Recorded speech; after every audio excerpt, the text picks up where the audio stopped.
Welcome back to the Two Blues podcast and another live match watch along. This is the first Academy watch along of the season. Apologies, we are slightly late. I did think I had a camera today, but as you can see from the camera behind me, don't have the necessary wire. Actually, I'm lying. I do have the necessary wire. I just don't have the battery. Apologies about this, but yeah, we are live. Chelsea have started. It is 0-0. Very little of note so far. Dyer has had a half chance, as has Tyreek George. Arsenal have just gone up the other end and scored. Unfortunately, it looks like more of the same from midweek. Against Charlton, it did look like, there was a lot of energy, a lot of intensity, but we just looked like we were a little bit off it. The level was a little bit lower. And I know it's only been 5 minutes, but the level hasn't quite been there just yet. And this Chelsea youth side is stacked. I expected both teams to score tonight. I didn't expect either side to keep a clean sheet. But I was kind of hoping that we would hold out a little bit longer than 6 minutes. But anyway, 1-0 to Arsenal.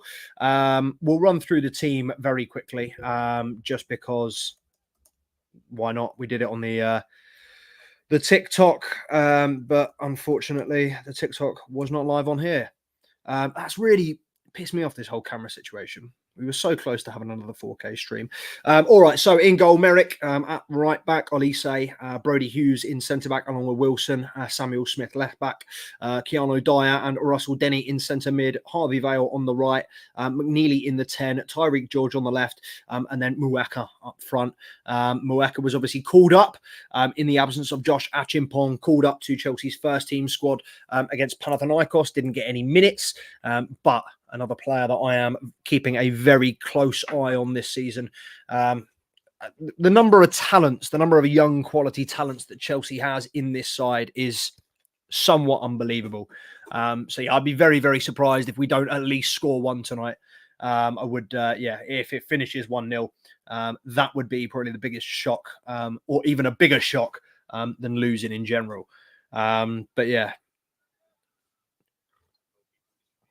Chelsea press is high, but it's not quick enough, and it's being stretched. Another great ball out here from Arsenal. They beat the press from the back, and then it's one ball out to the right side to the number 7, who's got the wrong side of Harvey Vale, and cut in and put a cross in. Great defending there from Dyer to get the ball out.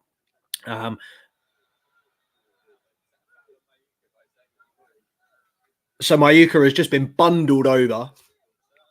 Let's just have a rewatch of that. So that's a foul in the in the Arsenal half.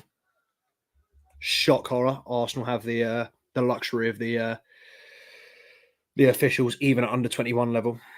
They do play some. I've got to give it to them. They play some good stuff. The Arsenal youth side.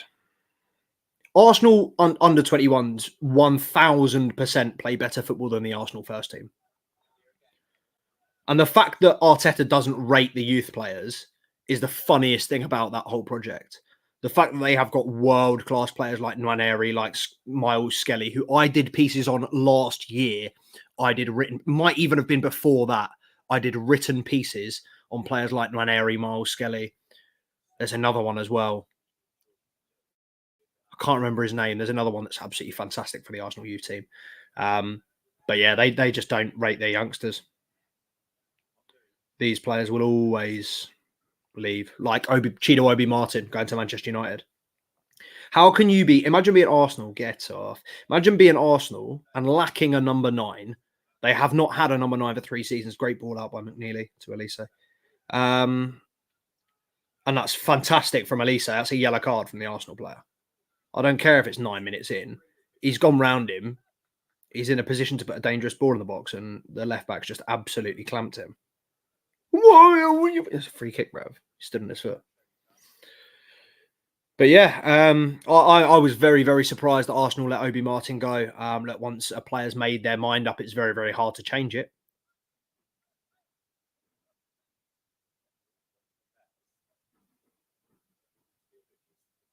What's going on here? Jesus Christ. They are picking holes out of the Kings Meadow pitch. Like, dense. Bloke just shoved his fist in it. That's nuts. Don't play it. Played it short. Another game where Achimpong would be playing. His contract situation is good for nobody. Awful for us, awful for him, awful for the development side that need him, awful for the Chelsea side that would benefit from having another young player through. Great touch from George, unlucky. He's so good. That's going to be the main watch of tonight, the main point of tonight. Tyreek George. Because last season he was cooking. Last season he was sublime, but yeah, this season he's been putting equally good appearances in the first couple of games of the season, but then he's kind of, ever since he's got promoted to the first team, Arsenal were in.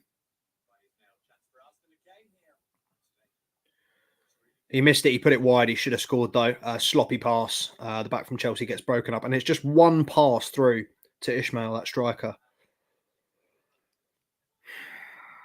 This is not as enjoyable as I thought it would be. Oh, my fucking God. Right, this is like watching the men's team.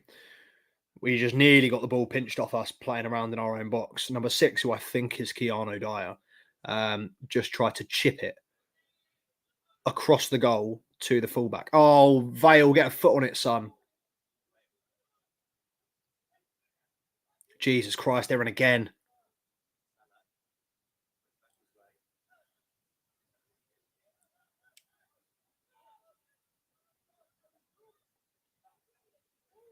That's poor from Dyer. Quicker. Well played, Samuel Smith. Go on. George has played a great little ball in Vale. Send it left. That's a fucking foul, ref. He's got to be booked there. That is a horrible challenge.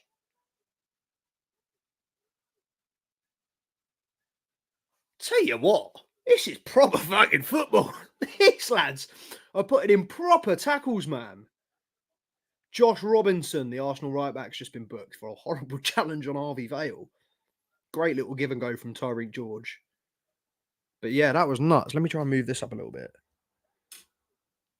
That was nuts. To be doing that in the 11th minute of a Premier League 2 game, bruv, under 21s. That is crazy. That's the sort of shit that I'd do. And I might be a good football player, but there's a reason I don't play pro. There's a reason I never made it. Fuck. Close. Set piece, ball dribbles across the box. Nearly goes in. Doesn't though. Good ball. I'll tell you what, great ball from Vale. Really good ball. How you doing, FC? Score is 1-0 Arsenal. Let me just change it. Let me put a little banner up.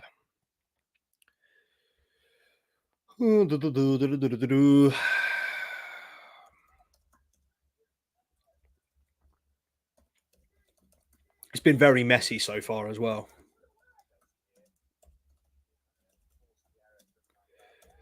Arsenal they're so quick to cut through us. And they've had 2-3 chances and they should have been 2-3 up. We do look touchy at the back. And that is being kind, to be completely honest. Great little turn by Dyer in the middle, but then a really poor touch.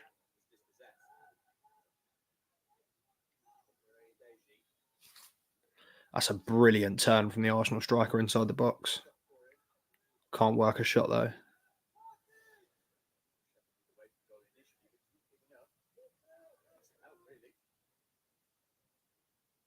Great challenge. Elise did well there because he could have fouled him. It was Dyer. Dyer looks like he's struggling in that centre mid. A couple of times now, there's been no pass on for him, no option. Oh, okay, that's all right. I thought Vale should have headed that back to the keeper.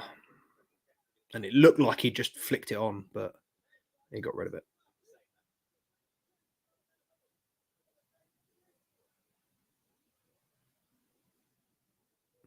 "15 minutes gone, 1-0 Arsenal. Just half chances, really, though, to be honest. No real concrete chances. Chelsea just, as we are with the men's team, playing with fire. And the Arsenal, I mean, it's both the passing out from the back and the pressing of both sides. So Arsenal's passing out the back is fantastic and their press is fantastic.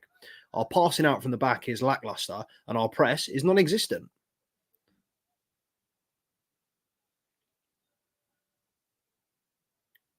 Moeka's chasing on his own. McNeely's stuck in the 10 doing fuck all.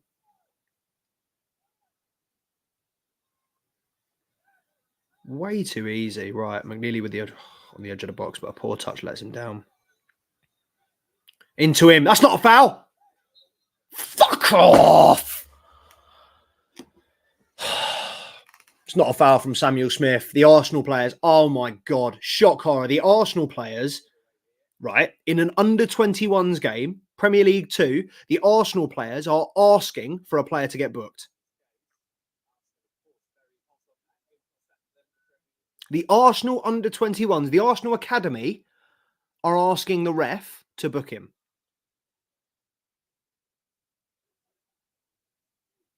You've got to be, what 20-year-old is playing football and going to the ref, oh, he kicked the ball away, book him.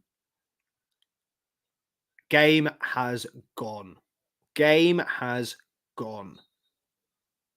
You'd never get that in a Sunday League game. He's kicked the ball away, book him. You'd get handbags. Bring that back. Oh, I do hate this era of football. Things getting pulled for fouls. It's mainly just,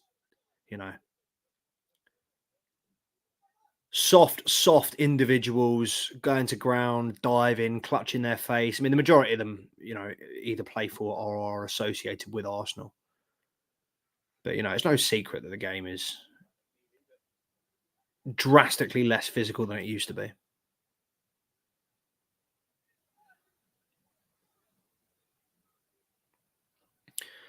"17 minutes gone, thrown in the Arsenal half to Arsenal." Why has Sonia Bompasta got a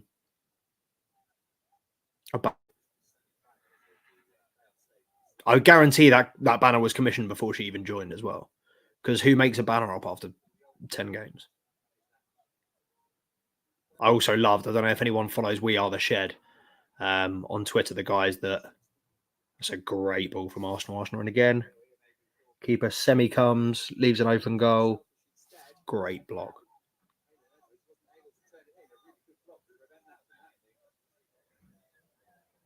Superb from Vale. I'll tell you what, Vale looks like he can do the wing-back role brilliantly. Well carried by Moeka as well. Dyer. It's not a bad ball, but it slows the game down.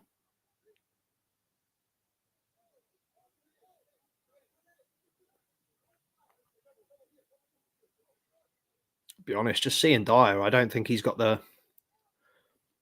frame, the physicality to do the role he's doing.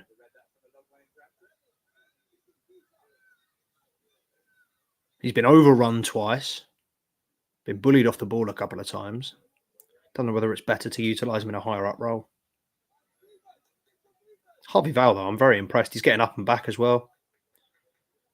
This is a player that was potentially going to the Saudi League in summer. What happened there? What happened with Harvey Vale? Who wasn't it? Al Etifak? Was it the Gerrard's lot went in for Harvey Vale? That was nuts. Also, David Washington must be a bit gutted because I was pretty sure he was on his way out, whether it was to Strasbourg or elsewhere. But I was pretty sure he was on his way out, and then he's on the bench tonight. Can't even get in the first team over Moeka.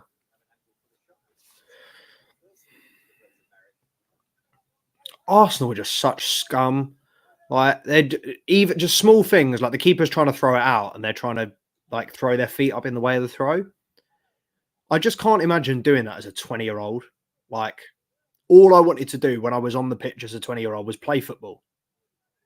Was just get on with the game. I wanted to make the most of every minute. But these lot are just obsessed with The dark arts, man. Time wasting. Little fouls that aren't fouls. I hate it. Genuinely, not a club I hate more. Because at least Tottenham know their place. At least Tottenham know that they've won fuck all. They're very aware that they've won fuck all. But Arsenal have also won fuck all, but they seem to think that they can compete with the big boys. They seem to think they are in the conversations with the elites. It does my head in. Great little knock in. Great move. Go on, Val. Arsenal have won a free kick. Can't lie. This game might not, this watch-along, sorry, might not get past half-time. Because this is killing me.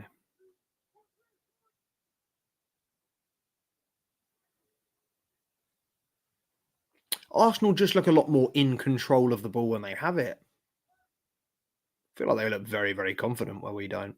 Oh, Dyer's lucky there. Bounced off his knee, could have put him in a dangerous position. To be fair to him, because I've been quite critical, and I do just want to say, you do get scrutinised quite a lot when you're in the centre of the park, and obviously, you know, he seems to be doing a lot of that job right now on his own. And, 20 minutes in, it's an under-21 game. I do want to give him a bit of credit and also slack because, 20 years old,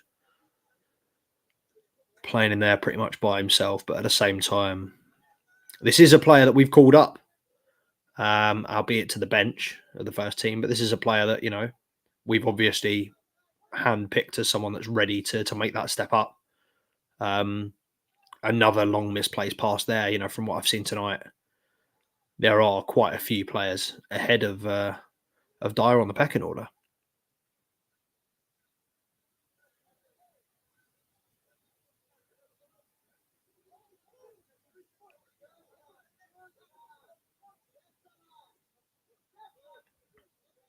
I do like the look of Ishe Samuel Smith as well. I think just in terms of being calm on the ball, in terms of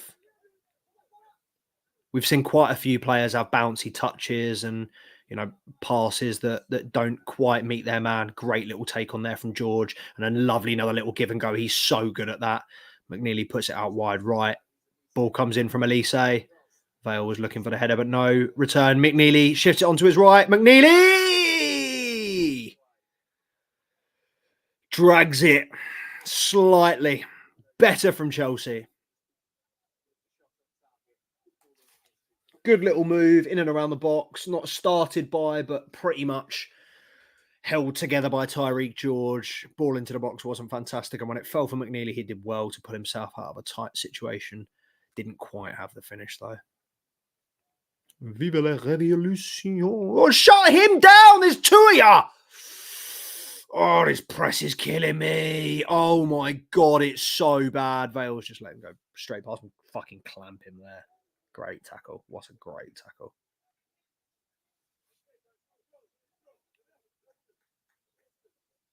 This guy on the right thinks he's Saka. He's number 7. He's gone for the same trim. He's pulled his socks proper down. He's even playing with a bit of a limp. It might be Saka.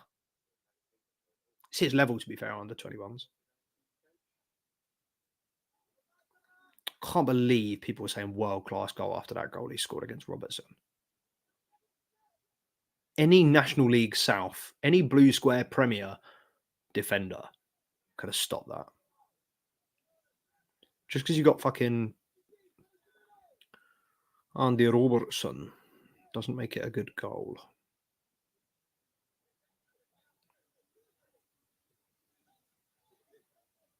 God, I'll tell you what, Samuel Smith loves a little burst. He's a centre-back and he's overlapping. Well, he's not a centre-back, he's a left-back, but it seems like he's actually playing left centre-back. Harvey Vale's playing left wing-back. What is this? An advert? How's there an advert mid-game? That is nuts. Chelsea obviously not making enough money through ticket sales and the club in general and shirt sales, so they've decided to monetize their live streams. So there's adverts mid-live stream. Interesting. We missed a good little cross from Tyreek George getting down the left. I didn't see the move because we were watching a fucking advert. But Tyreek George has won a corner off a cross that's been put behind by an Arsenal player. Now it's over the other side, on the right side, being whipped in by Vale on his left foot. Bloody hell, that's high. It's gone to the back to Ishe Smith. How has he saved that? Oh, no. Oh, no. Oh, no. I tell you what, Elise does very well there. Right, quick turn of events, bloody hell. So the corner was extremely high, went back post. Ishe Samuel Smith headed it back. Don't know who got their head on it in the middle, but someone put a great header in, and the Arsenal keeper has made a sublime reflex save to his right, kept the ball out. The ball's then come out. Richard Elise, has missed it. The Arsenal player went through. And the Chelsea keeper was up on the halfway line as well. So Elise did very, very well to send him out wide and make sure that he didn't get a shot in. But closer from Chelsea. Closest we've got to scoring so far. Although it was a set piece, I'll tell you what, that was a fucking excellent challenge. It was well worked. Obviously heavy over to the back, then a great ball, great header back in. I'll tell you what, that's not a bad ball from George. It's a searching ball, kind of arcing over towards the goal. But it was over Moeka and no one was coming in at the back stick. But that is look, that's exactly the type of ball he wants to come in from the other side, because then he's gambling at the back stick. But on the other side, nobody fancied the gamble. Nobody wanted to bet.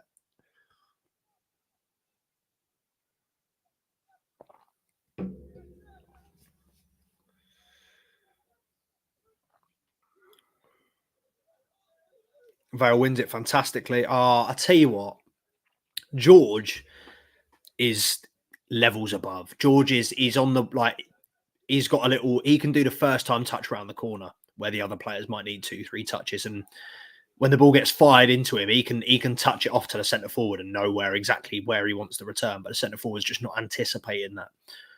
George is extremely sharp.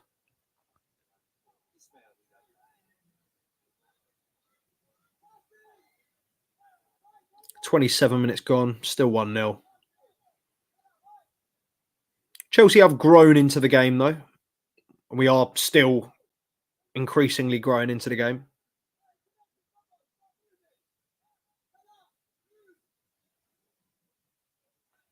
Arsenal just enjoying a bit of possession on the halfway line now. Isolate that Josh Robinson, though. Get him sent off, and then easy peasy 10 men. Tyreek George down the left with the second choice right back. I feel like it is fairly obvious, and I feel like George has got to step up there. Because at the moment, Moeka is just on his own. Sorry, that's McNeely. McNeely's doing it at the moment. They seem to be, I don't know about interchanging. Fucking hell! Max Merrick has had an absolute nightmare there. He's trying to take too long. And the winger, number 7's, chanced it, got in, and then Merritt's just played the ball straight into him, and it's bounced off the Arsenal player and gone out for a goal kick. Very, very lucky there, though. Could easily have been another goal. Tell you what, Ishe Samuel Smith is definitely the player that I'm most impressed with so far. That's a really poor touch there. What a save. What a save from Merrick. Full tilt, full stretch. It was a quick turnover deep in the Chelsea half. Chelsea lost possession of one bad touch from the number 8. I'm not sure who the number 8 is. I need to double check. My eyes are failing me. But he managed to get the shot off, and Merrick made a great save. Full stretch to his right.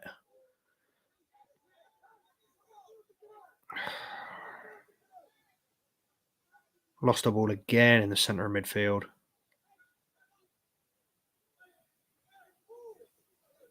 Is that Moeka? No, that's not. That's 9 there, right. Right. Oh, hello. There's a few lads in here. How are we doing? We're growing into the game. Hey up, Scott. How you doing? What do you mean now we watching under-21s?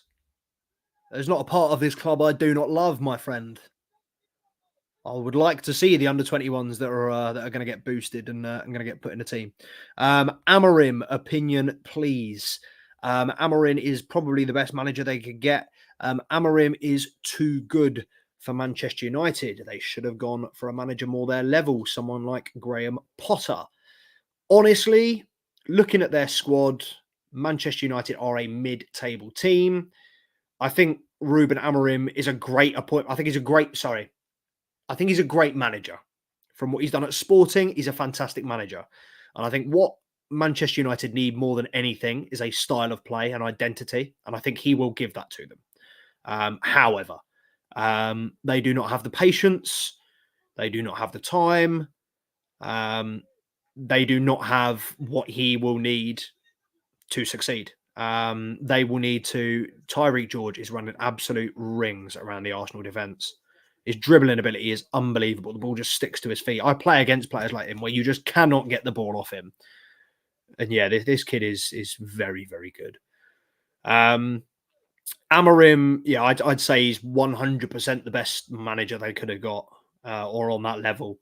I think when any manager, I think the fact that he's and look, honour Sporting all you want, the fact that he's taking charge of 3 formal games for Sporting is a dark, dark omen, if you ask me, and I may be proved wrong. But the fact that, and look, let's not dispute facts. Manchester United are probably still, I'd have to look at the numbers, but they're definitely still the biggest club in England, probably still the biggest football team in the world.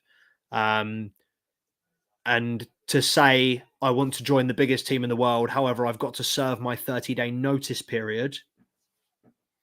I don't care how much you respect Sporting.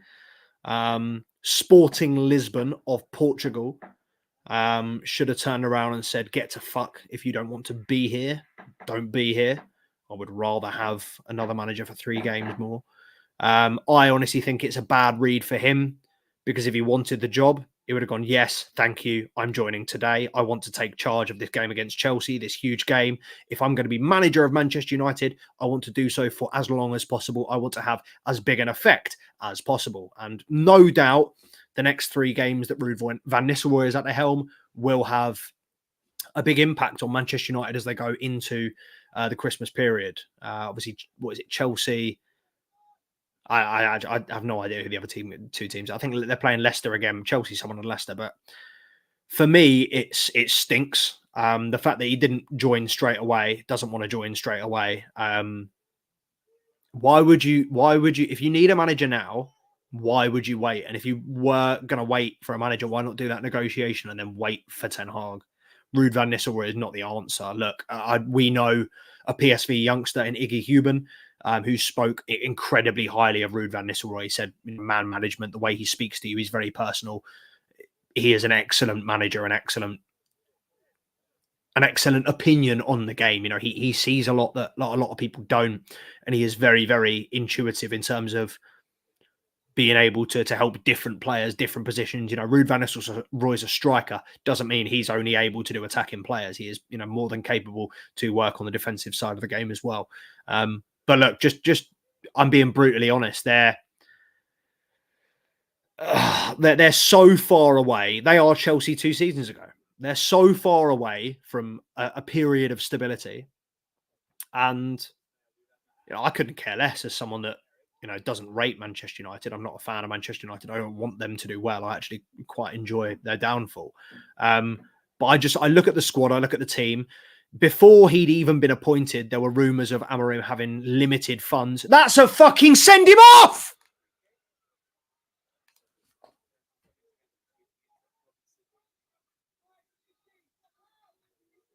Right, so Moeka has just run past Josh Robinson, last man, who's just pulled him down.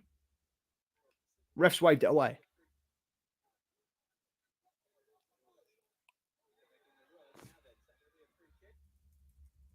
That's a red card. That's a second yellow. That's a red card. The dark arts, the juju is, you can't escape it. Arsenal are just scum at every single level. Just the worst team, worst players, worst fan base. Get the fuck up, you prick. Fucking number 6 going down because he's had his toe stolen on when he just absolutely fucking bat. Why are you blowing the whistle? It's not a head injury.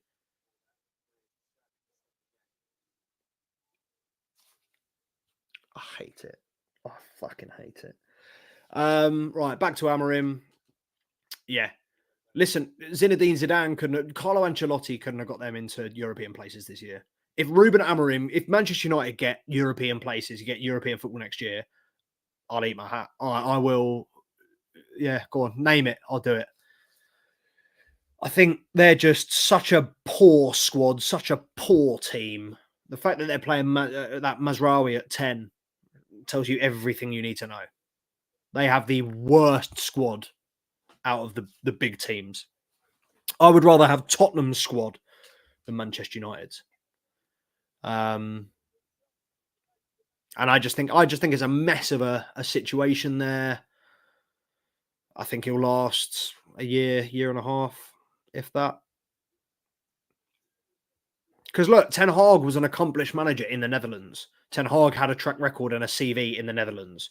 Ruben Amorim having a track record and a CV in Portugal is not much better. I will be honest. Look, Sporting, good club, good football. Take Victor Gyökeres out of that team, they ain't doing fuck all. They're not getting Europe, not winning the league, not even winning a game. So, you know, to go from Gyökeres to Xerxes and Højlund will be interesting. Højlund, you know, got to give him credit. He's starting to bag, but I just think Amorim's going to be so far out his depth in terms of what he knows, what he's used to then what Manchester United is. Not only is he going to be out of his depth, but he's going to get there and realise, holy shit, this club is in a much worse situation than I realised. I'll tell you what, these Arsenal players, we've just done George has just tried to do exactly the same ball over the top. And not Josh Robinson. This time the centre-back has now gone and pulled Donnell McNeely's arm. And this one's a little bit more subtle. He actually let go and Donnell McNeely won the ball. But it's just their instant instinct, their instant go-to is to foul. Great move from Chelsea. I think he's given a goal kick. Tyreek George with a lovely little outside of the boot ball into Val, who squared it again for Moeka. It's not a corner, it's a goal kick. I thought it was a corner.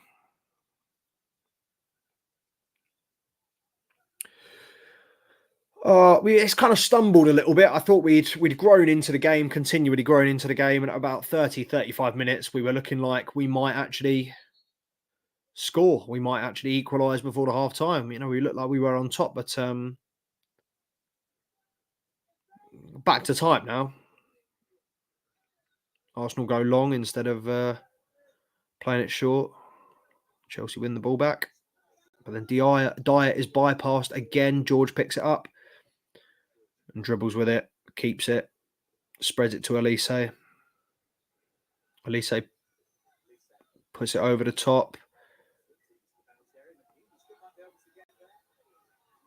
It's what a corner. I was going to say McNeely should have just pile driven that. Good little ball from Elise over the top. He's a good player, Elise. Good right back. He's the brother. I'm not mistaken. He's Michael's brother, isn't he? He's a good player. But right back is just a position we do not need right now. Especially with Achimpong in a contract standoff. Another deep corner, but this one, Samuel Smith has missed it.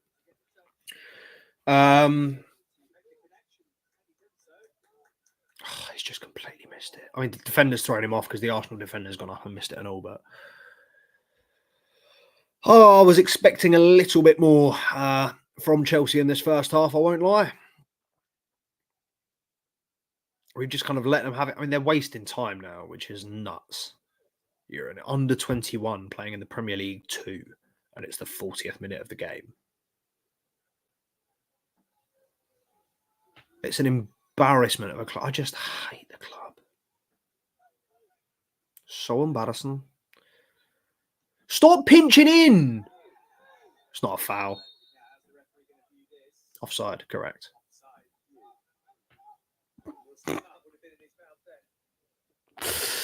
Yep, Wilson could have been off there. Hauled down the Arsenal striker, last man, but luckily he was offside. Don't know how. I thought it was our ball that came through. I'll tell you what, again, Samuel Smith, great range of passing. Really, really impressed with him. And he is playing left side of a 3 centre-back with Harvey Vale on the left.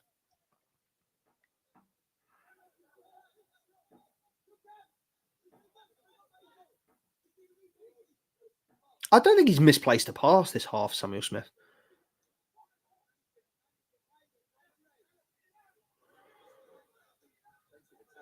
Well played. And again, great stepping up, anticipation.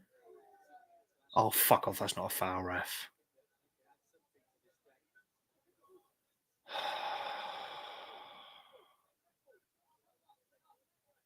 Another Arsenal player asking for another booking. Honestly, man, to be 20 years old and to be concerned about bookings. Oh, look, he's just run over the ball. More time wasting.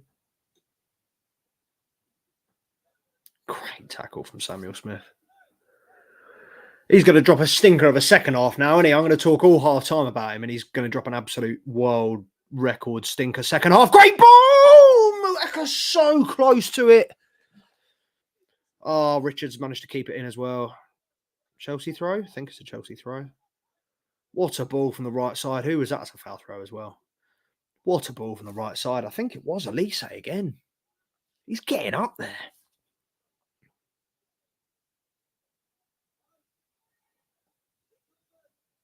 Brody Hughes as well is in very attacking positions.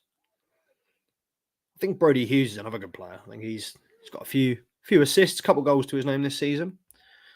Another good, versatile, malleable centre-back, someone that can play, defender, someone that can play centre-back, right-back, left-back. George is in, and he's played an absolutely phenomenal ball into the middle for McNeely, and it's 1-1. Made by Tyreek George and nobody else. Fucking football there was unbelievable. Mayuka, little 1-2 back heel. I've been saying the Tyreek George give and goes all game, and he's done another little give and go, but he's given it to Mayuka, who's managed to back heel it through an Arsenal player's legs. George gets on the end of it, pulls it back for McNeely, and McNeely puts in a great finish into the other corner, reverses it. 1-1. Come on, Chelsea, just before half time as well. Proper time to score that. Fuck Arsenal. Arsenal was shit. Let's get another one, boys. Let's go fucking do them now. Daya.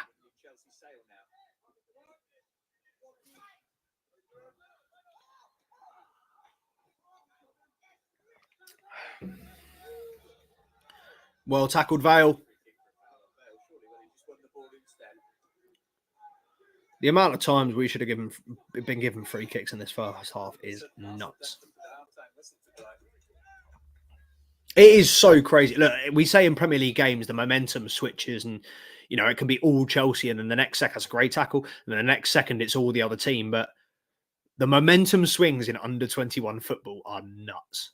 Like you can be on top, and then 10 seconds later, you're camped out in your own box and you're 3-1 down. Another great ball in from George.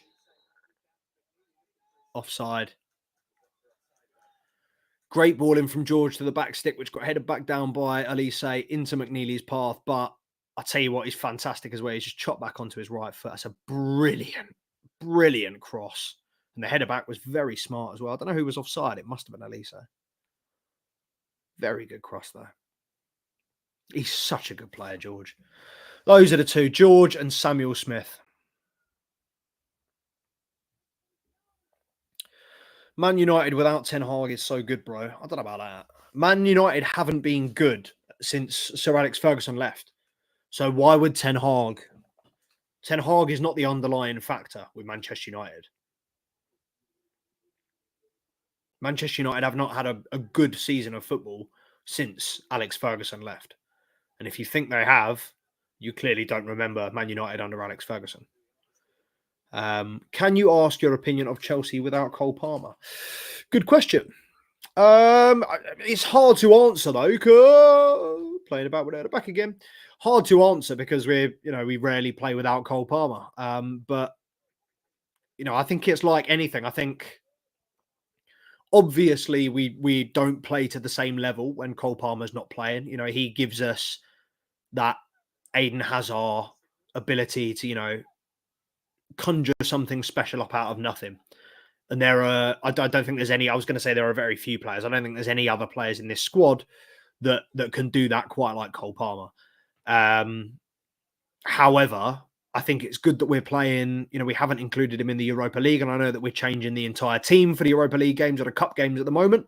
But I think it's good that we're not taking him because we don't want to be too reliant on him. We want to learn and know how to play without him. Because look, there will be games where he is injured, suspended, unavailable for whatever reason. We can't just be Cole Palmer FC, and it's not a foul. Fucking bitches, bro. Club full of bitches and fucking witch doctors.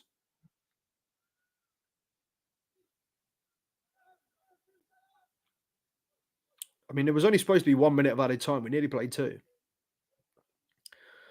It is going to be half time. Oh, I need to change the score as well. It is going to be half time 1. Half time 1, Chelsea 1. Half time, it will be Chelsea 1, Arsenal 1, I imagine. We are about 20 seconds away from half time actually blowing. But I will give my my thoughts very quickly, and then I might pop out and give you 15 minutes at respite. But we are into the 47th minute as it stands. What do I think of Chelsea without Cole Palmer? Look, I think Chelsea at the moment have 20 great players. I think we have enough. If you were to take Cole Palmer out of the squad, that Chelsea would have a team that is good enough to go and do a job against most teams. That being said, sorry, George is in. He's cut back. Josh Richardson has got 2 hands on his arm.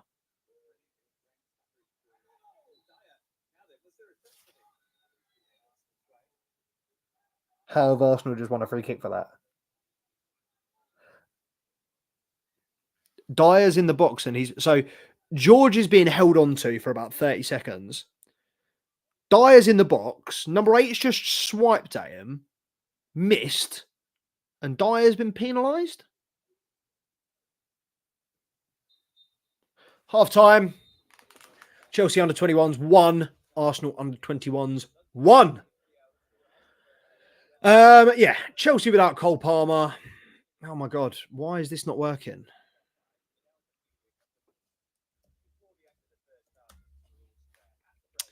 Yeah, we need to learn how to play without him, but at the same time, he brings something that nobody else can. So that is the brief answer to that. Would you start Sancho or Neto against United? Well, bearing in mind that Jadon Sancho is currently on loan from Man United, so he is ineligible to play. But irregardless, I would go Pedro Neto. I think, look, Sancho's a good player to have in this squad, and I wouldn't be against activating that 25 million buy and bringing him over and having him as a rotation option. I liked him in the first couple of games, but he never blew me away. Still hasn't scored. Still hasn't really done anything to show us that he deserves a starting place. And Pedro Neto, I think we all know what he's capable of from his time at Wolves. I think he's a great player, very, very dangerous winger. What I want to see more from Pedro Neto is going at players. And that kind of goes for Sancho as well, which is why this is a bit of a difficult question because, Madueke on the right is a dead cert starter for me because he's the one that goes at players. He's confident. He wants to take his man on, wants to put the ball in the box, wants to create a chance. Whereas Pedro Neto, Jadon Sancho, even Mikhailo Mudryk to an extent are happier to pass the ball than they are to go down the line and beat their man.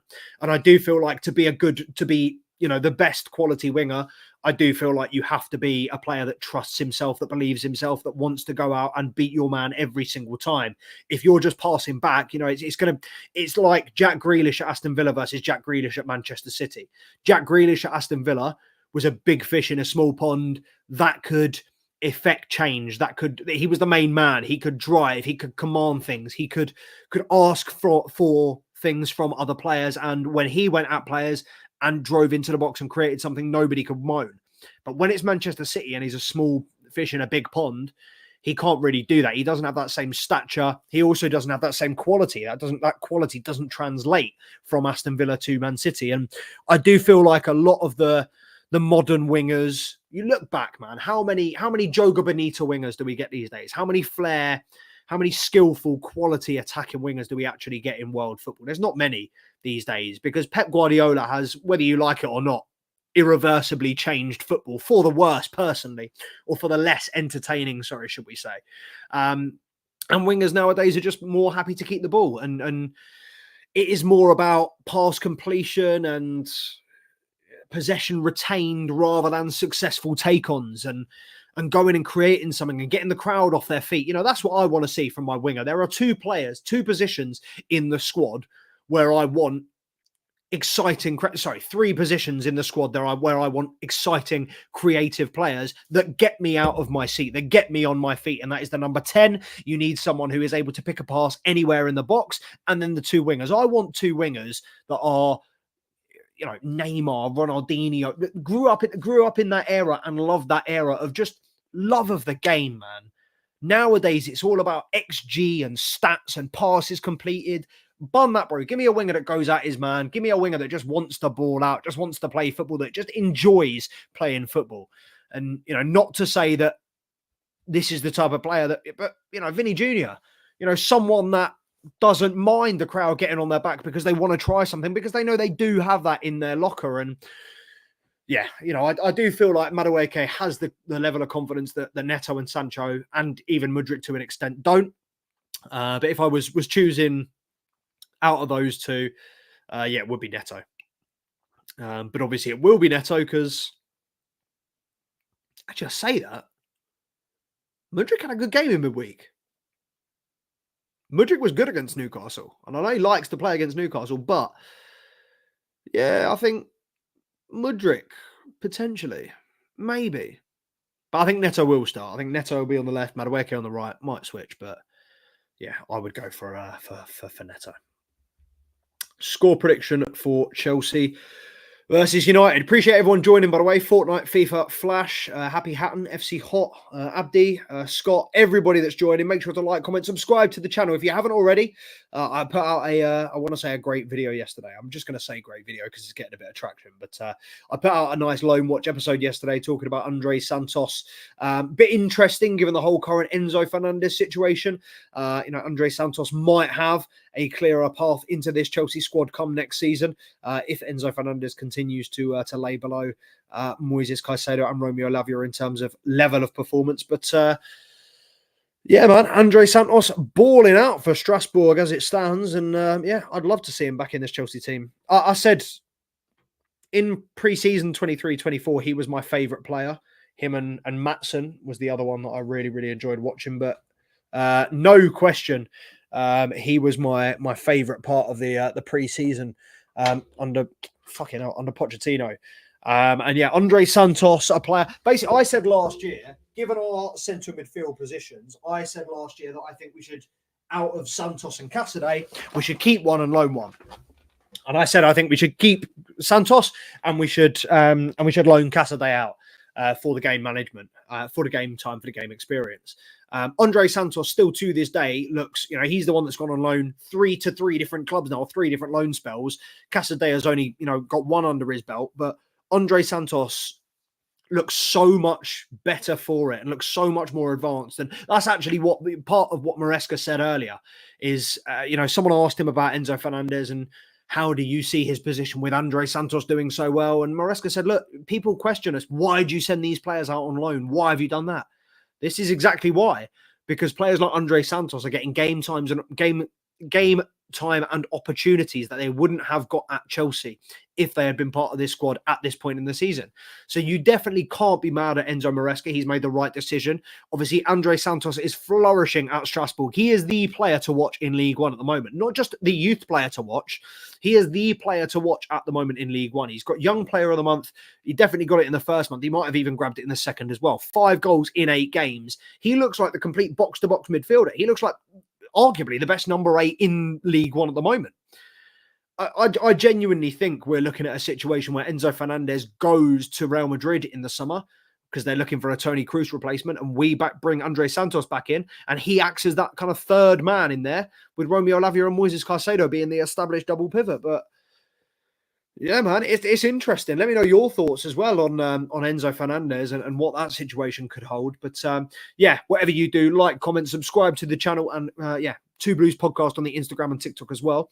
Score predictions for Chelsea versus United. Get at me in the comments as well, guys. Let me know what you think the score is going to be tonight. Just a quick reminder, obviously this is a live match watch along. It is currently half time of Chelsea under-21s versus Arsenal under-21s.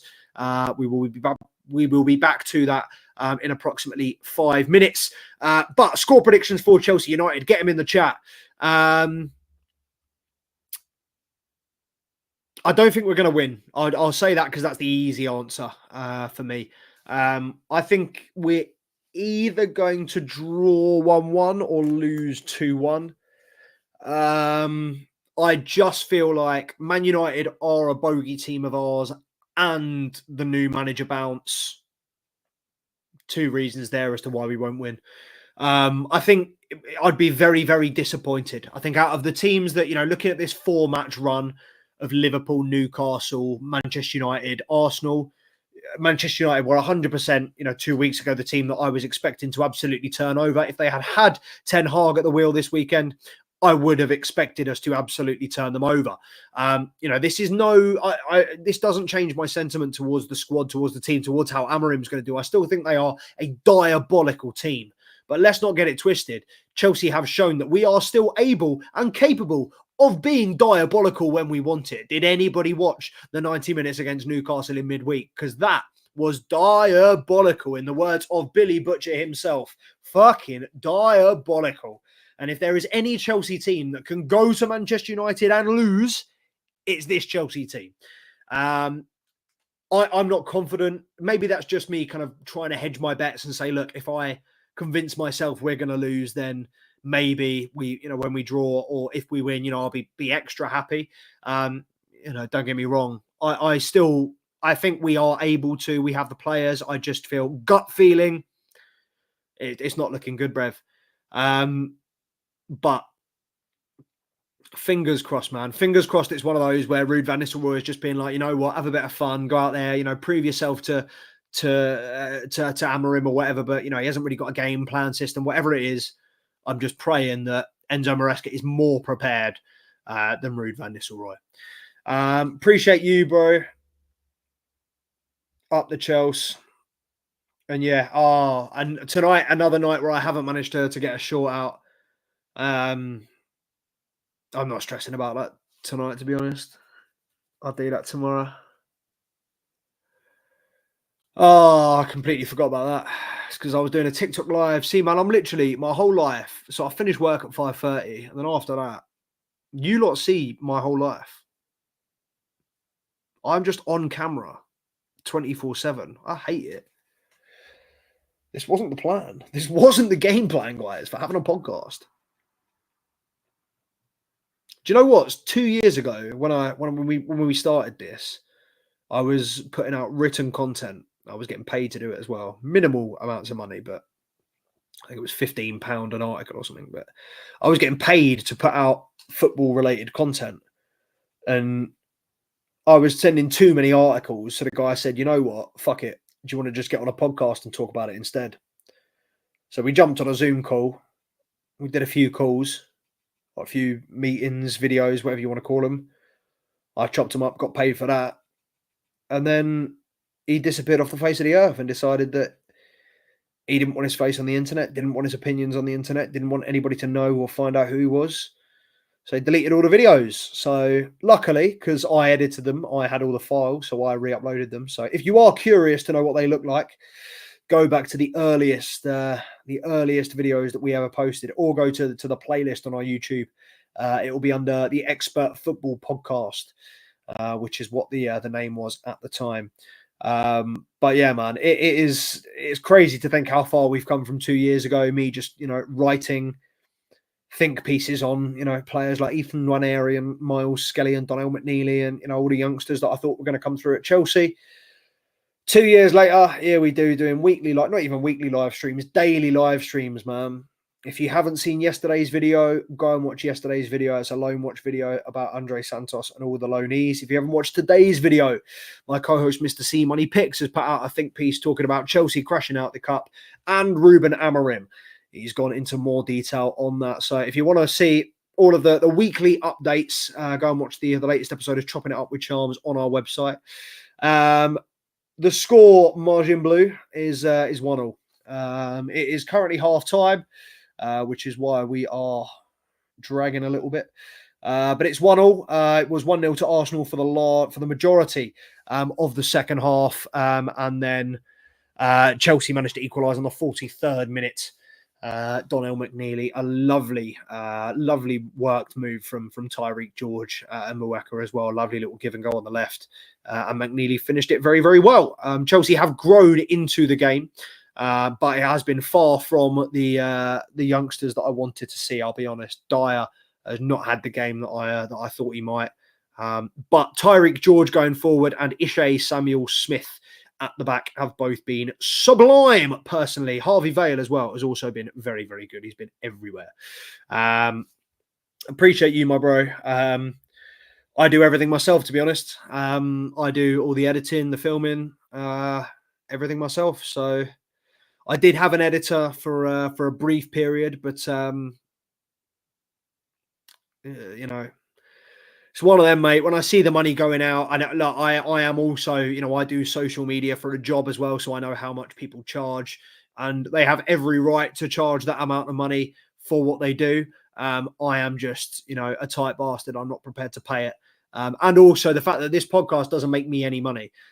So I'm really not in a situation to be paying people for work.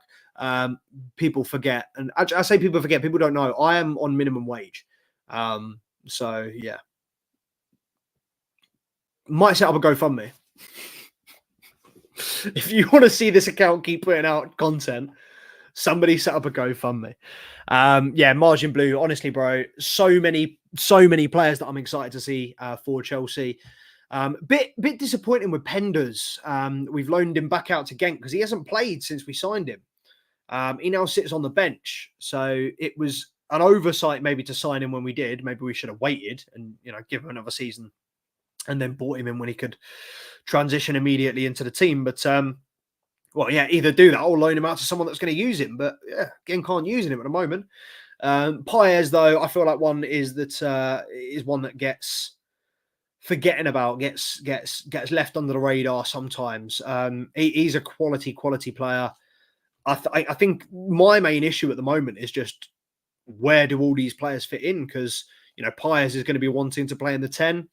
Esteval Willian has reportedly said he wants to play in the middle. Neither of them are displacing Cole Palmer. And, you know, Esteval's an easy one because you put him on the right.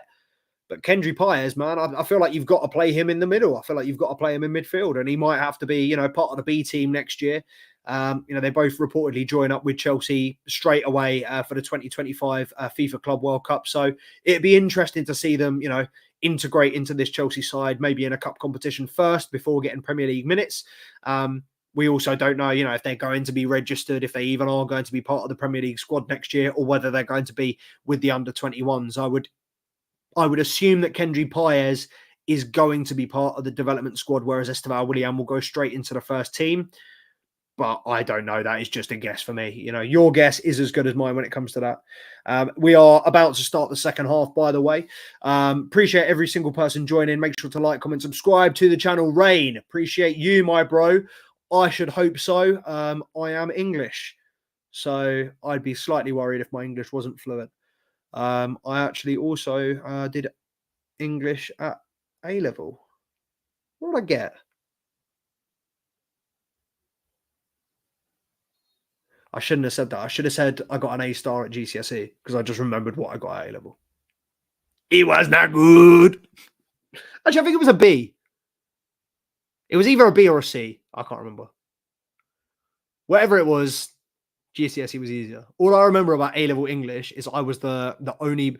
So at AS level, and this has probably changed, so if anybody is in school now, you're probably a different situation. But back in my day, back fucking 10 years ago, back 1 decade ago, when I was in school using Tinterclackers. So yeah, AS, I chose English, and there were 3 of us, I think, 3 boys. So I had me, I had Stephen Dean, who was a smart fucker, and I had William Hardcastle Foster, who we also called MB, short for Man Beast. Big up, Will. I know there's not a chance in hell either of them are ever going to find this podcast, but if you ever do, Stephen Dean and Will, big up you lot. Actually, you know what? I was going to say big up you lot. I just remember where this story was going. So there were 3 of us at AS level, and without fucking telling me, they both dropped it for A level for the second year. I dropped chemistry or something fucking difficult, and they both dropped English. So it was a fucking class of 20 of us, and I was the only bloke. I didn't like that. I'm lying. I loved it. I used to flirt with the teacher, man. Miss Murray. Oh, I miss her. Tell you that. I miss school for good. School was elite, man. School was just the best of times. Tell you what, this fucking ref, mate. We're 1 minute into the second half, and we've already been penalised for a 50-50. I'll tell you what, you cannot win the ball cleaner. Honestly, this ref. Oh. Don't know how and why Arsenal pay the refs instead of just, developing their game. Their under 21s are clearly very, very good at football. So why they are teaching them the dark arts and how to do all this time wasting and diving and all this shit does my head in, man. Great challenge there. Didn't see it was from one of the Chelsea defenders. Their winger number 7 was wriggling through. Good strong footing on the edge of the box. We are currently camped out on the edge of our box. We've only just started, for anyone joining, by the way, only just started the second half. 48 minutes it's about to be, but 47 minutes in so far. Arsenal took the lead in the first 6 minutes with a fairly easy break when Chelsea didn't look particularly settled. Great challenge there. And yeah, Chelsea took a while for us to go into the game, but Chelsea equalised in the 43rd odd minute. Great time to score, and the game flipped on its head. Unfortunately, we only had 4 minutes after the goal to kind of use that momentum and to push. But fingers crossed we don't let it slip back to square one now.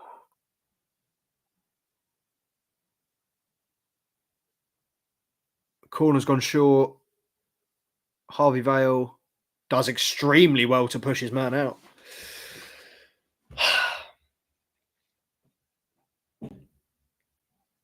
He's the player that most intrigues me in terms of what will happen next.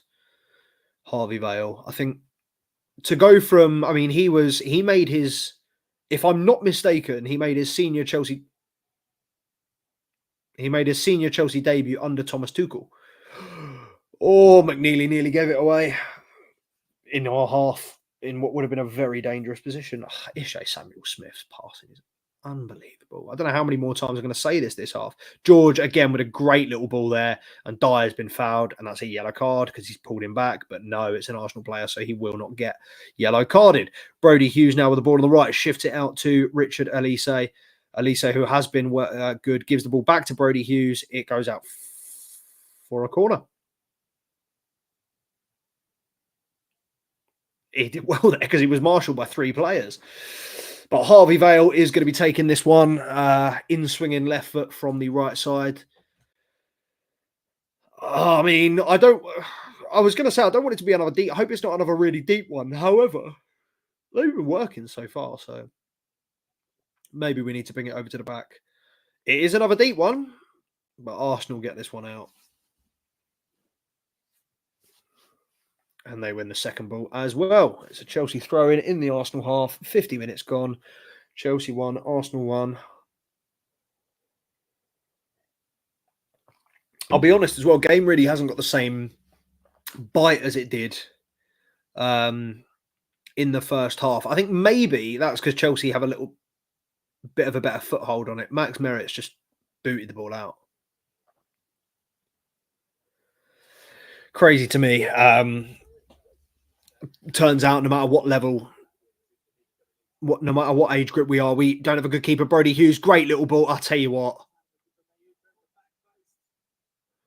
Stop passing it and put it in the fucking back of the net.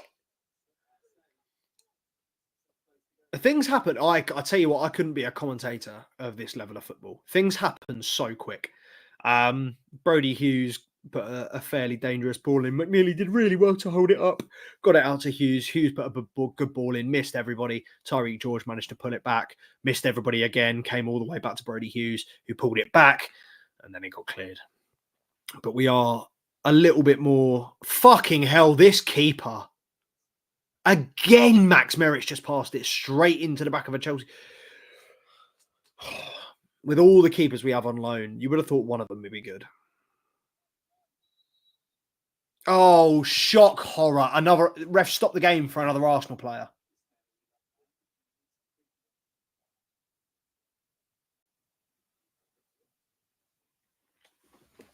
This club is bottom barrel. Put them in the fucking bin. 100%, mate. Dark Arts FC. Appreciate you, Rain. Appreciate you, my guy. Appreciate everyone tuning in. If you're tuning in and you haven't already subscribed to the channel, number one, what you're doing. Number two, subscribe to the channel. Don't cost nothing. Don't take no time. And you'll help us get monetized because we are still not monetized. I've been doing this for 2 years and we're still not monetized. Come on, please help us out. Follow us on the Instagram, on the TikTok at 2 Blues Podcast.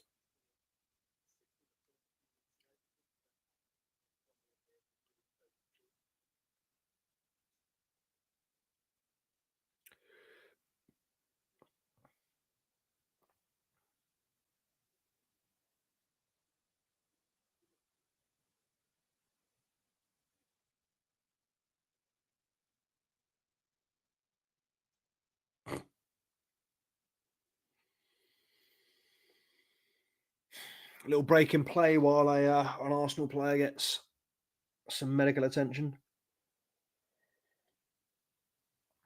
Oh, wonder if I can show this screen.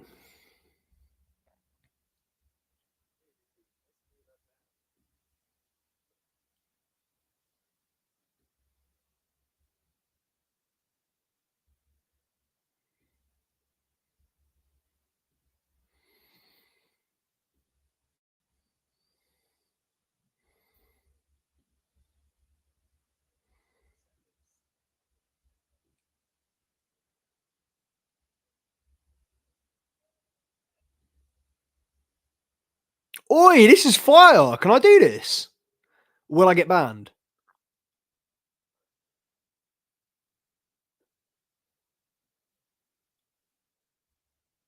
I don't know if I'm going to get banned for doing this. It's on YouTube, so it's free to watch. If I do that, is that... Oh, no.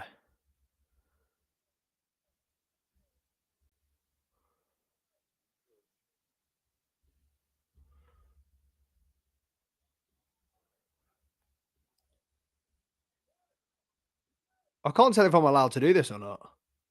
But, I mean... Oh, Harvey Vale nearly squeezing it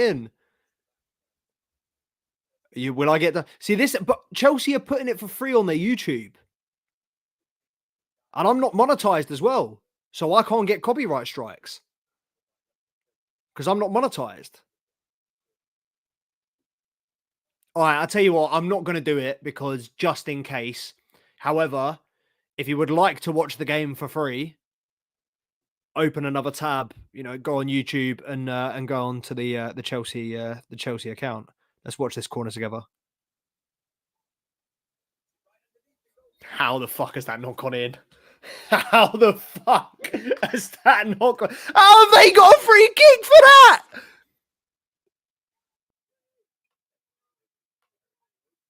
How have they got a free kick for that?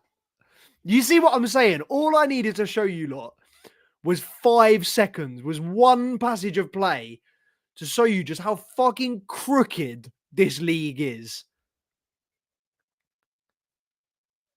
Well played, Brody Hughes. That was superb. That is unbelievable.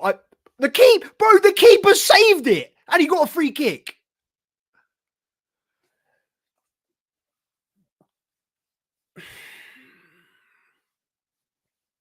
These officials love Arsenal, man. I do not get it. For a team that just cheats constantly and then whinges about the officials as well. How this team have the audacity to whinge about decisions or officials is crazy. We all remember Odegaard bouncing the ball like a fucking basketball last year, don't we? Go on. Mueka's in. Mayuka, sorry. Pulled it wide. Oh, look, another Arsenal player's down. They are melts beyond melts. Nothing's even happened to him. 56 minutes gone.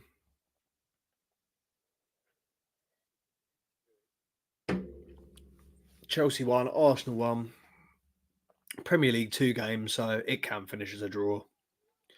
No extra time or penalties or nothing like that. Oh, I need some food, bro. Should have eaten before I come on stream. Oh, short ball from Arsenal. Elise wins it back.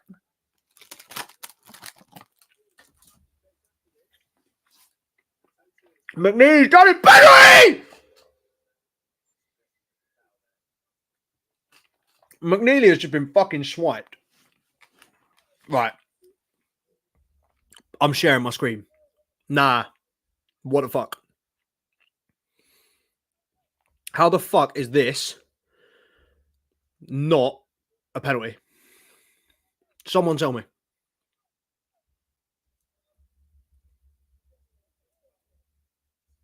How is this not a penalty? How is this not a penalty? Goes past him here. How is this not a penalty? Boom. How is that not a penalty?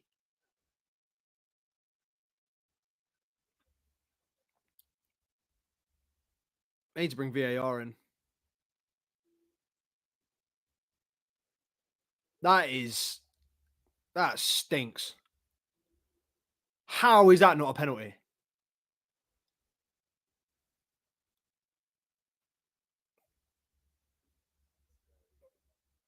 How is that not a penalty?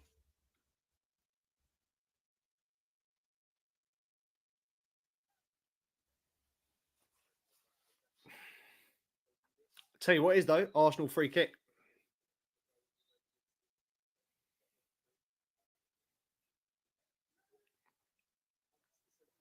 I hate him. I hate him with a burning passion in my heart.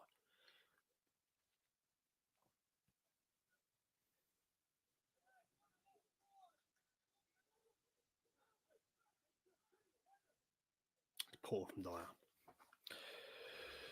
Should I tell you what the best Halloween decoration was? Sorry, Halloween costume. Did everyone see the Arsenal Halloween costume?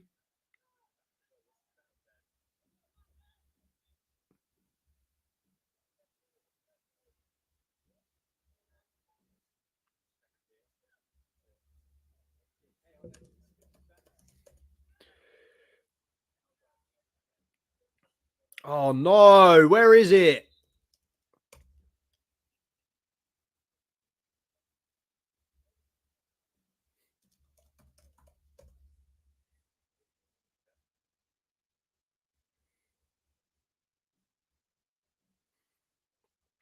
Can't find it. Let me go on Twitter.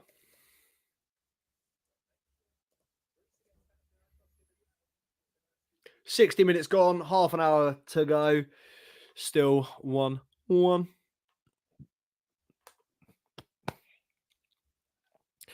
Oh, this is interesting. I like the look of this thread already. Enzo Fernandez has had a tough time at Chelsea so far, but I still think he's a top midfielder and one of the best passers in the world. So why hasn't it worked so far? What needs to be fixed for him to work? I present to you what I call the Enzo Fernandez conundrum. It's not really. I like the name conundrum. I don't know.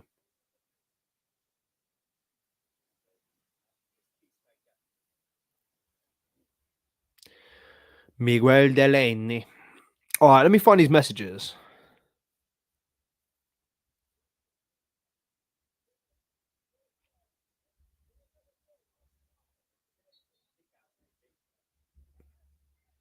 Oh, there's beef. Oh, hold on.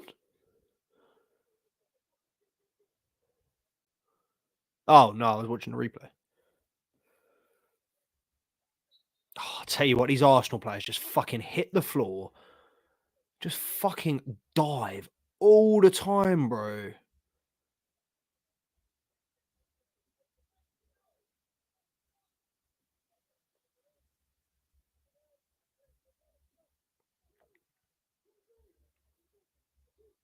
Oh, it's really pissed me off that I can't find this.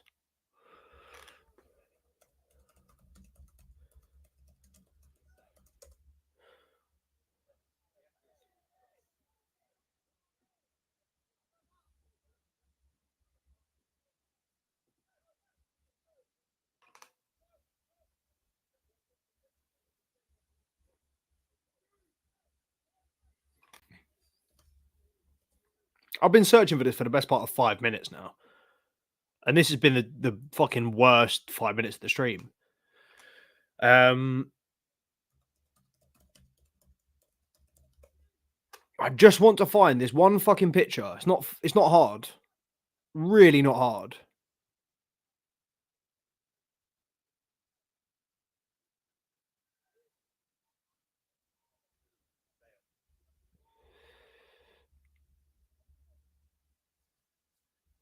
I've seen this tweet so many times today. What the fuck?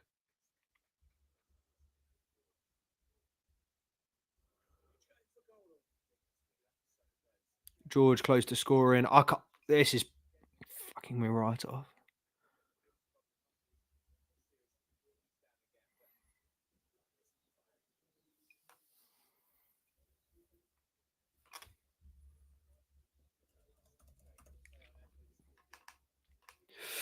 Arsenal making another sub. Shite team, shite subs.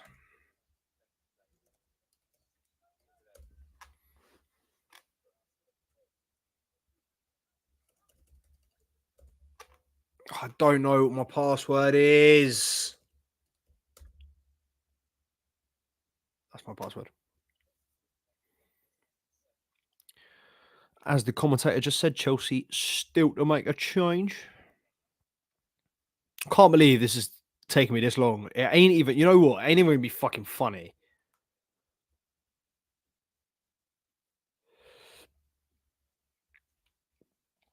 I lied, it's funny.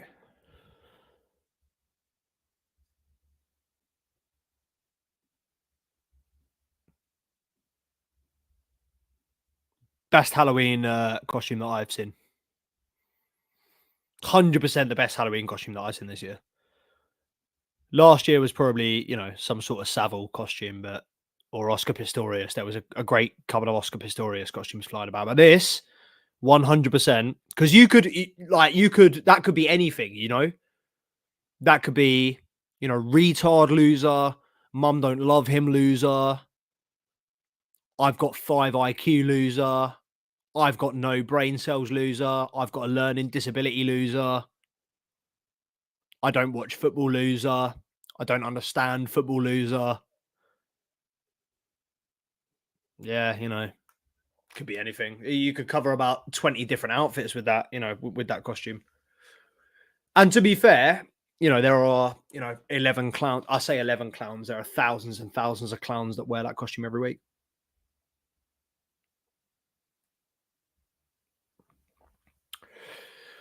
Oh, what's happened here?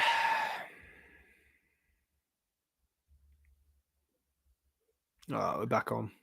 Thought we were off there for a minute. 25 minutes to go.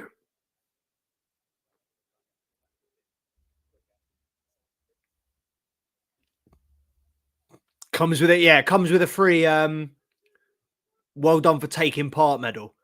Comes with a free commiserations plaque. Comes with a free A for effort chocolate coin. Sports Day medal type vibes. Yeah, we are. I want to fucking do something with Friday night, not fucking sit through stoppage time. I've run under 21s game. I'm just joking. I love being here. But if you want to continue to see me here, you're going to need to like, comment, and subscribe to the channel. Because I'll tell you what, I can't be doing this every single week unless I'm getting paid. And as it stands, I'm not getting paid. I'm doing this for the love of the goddamn game, as I have been for the last 2 years, as I will continue to do. You know, look, I laugh, I joke. It'd be lovely to get paid for this. I never started this for the money. I started this to get my opinion of Chelsea out because I was watching us get battered every single week. And I thought, you know what? Some good might come from it. Some good might as well. Something positive might as well come from this. So if it's me taking my thoughts from a shitty game and giving an informational or educational overview of what I learned to the general public, so be it. Listen, mate, don't listen. I know I deserve a raise like the NHS rate, like ambulance, NHS, teachers, me. You know, we're all a public service. You know, we all do this for the country, and we're all heroes in our own rights. But obviously, I'm taking the piss. But it would be nice to get paid for it. So yeah, because I'll be honest, I can't see myself doing this for you know, when I'm 40 odd. I say that like I'm 30 odd. I'm close. Closer than I'd like to admit. Oh, I would say mid. Fucking hell! That's the deepest corner I think I've ever seen. It went 60 feet in the air. It went higher than it did long. It wasn't even Harvey Vale. I don't know why we put it in the deepest corners, man. Slinging him to the back post.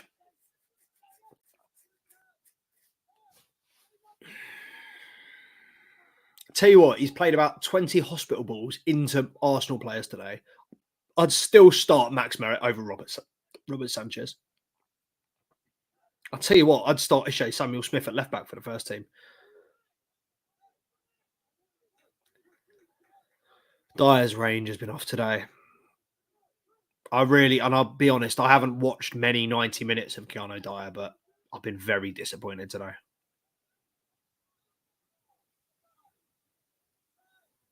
Because it's not like he's playing at a higher level. This is his level. So if he's getting called up to the Chelsea first team, that means he must be absolutely bossing this level.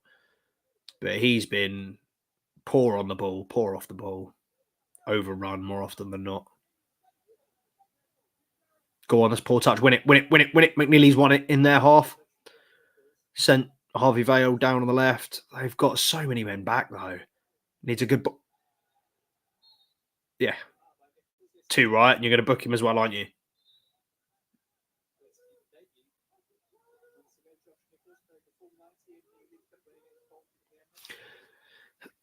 So Harvey Vale, look, I'm just trying to get this right. Harvey Vale's taken on his right back.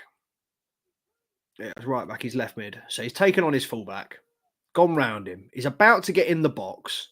Fullback's taking him out. How is that not a yellow card? It sounds silly when I'm asking for these things in under 21s, but if the game and the ref had been playing properly, then they would have had 2 men sent off by now.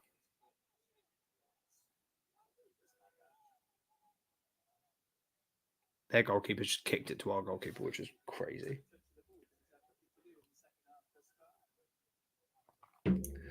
Why would you say that? Commentators have just said Chelsea goalkeepers had nothing to do in the second half so far. Why would you say that? Are you not aware of the commentator's curse? Oh, I needed to check the lineup, didn't I?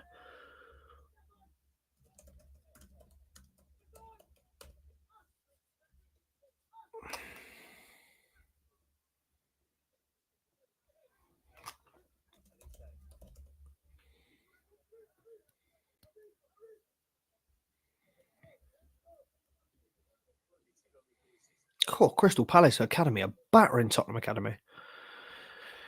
Who's number 8? Ah, Russell Denny. Yeah, he's been poor as well. Yeah, Wilson 4, Hughes 3. Yeah, here's the team I thought. Yeah, bring Washington on.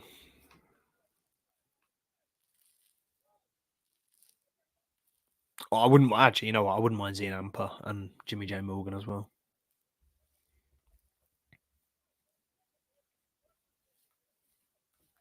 Who scored for Palace?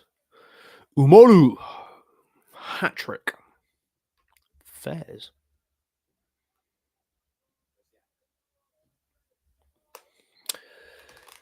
Oh, 20 minutes to go. I would say just under because it's 71 minutes, but it's going to be over 20 minutes, isn't it? I tell you what, George is so good. He has just been fouled by 2 players, but he's too strong. He just dribbles through them. His dribbling is his ability to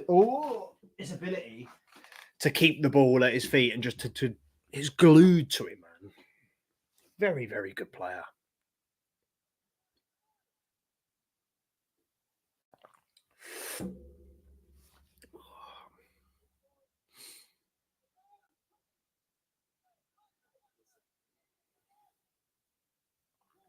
More good play by Elise. Brody Hughes really. Oh!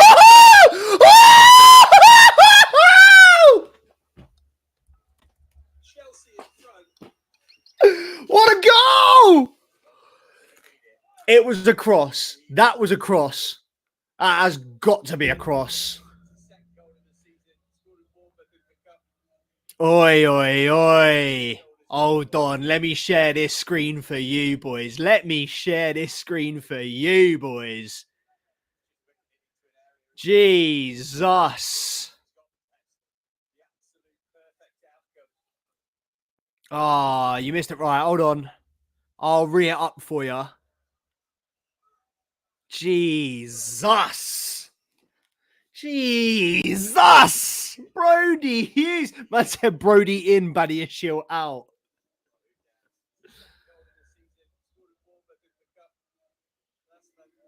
Oh, that was a crazy goal. Look at this. Whoa, whoa, woof, woof, woof, bruv. Brody Hughes. I did not know you had that in your locker, sunshine. Yes, get in there, son.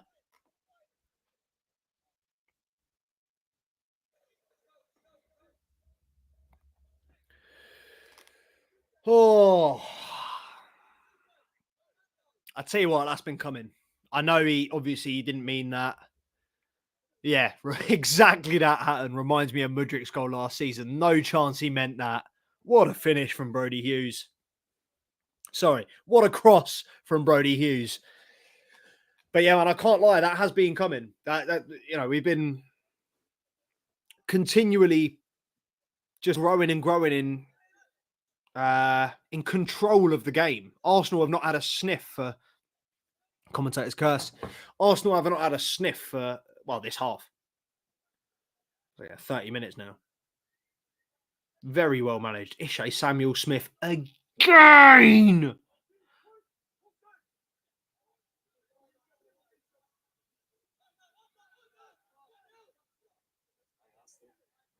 Now we're holding off the press. See this I like.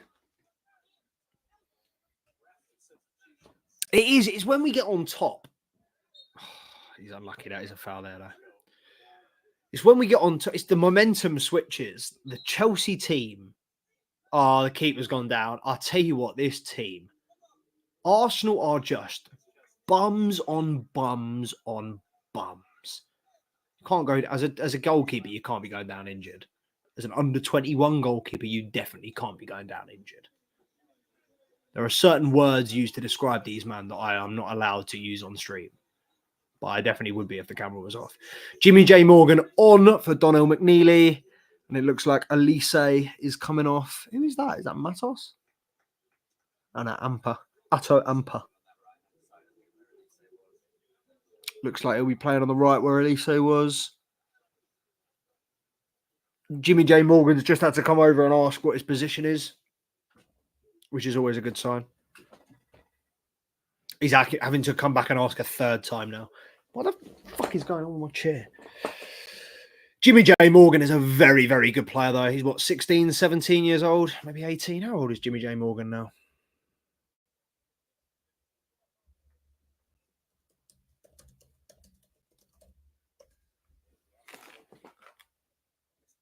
I've typed in Jimmy J. Morgan and it's come up with a picture of João Felix. He's 18 years old. Fair enough. Yeah, Jimmy J. Morgan's a quality player. I'll call my boy son because he shines like one. Bro, is that Tottenham banter? Or is that what? What? Mate, honestly, you could have been forgiven for thinking that Saka was playing in this game. This number 7 that's playing right wing for them, not only, and I've got bad eyes, and I'm watching it on a 1080p stream and there's only one camera, not only is this geezer a dead ringer for Saka, but his play style is exactly the same. He's doing the same little chop-ins every time, or in the first half he was anyway. And I can't lie, I might have spotted a limp or two in there. They have been watching too much of Bukayo Saka.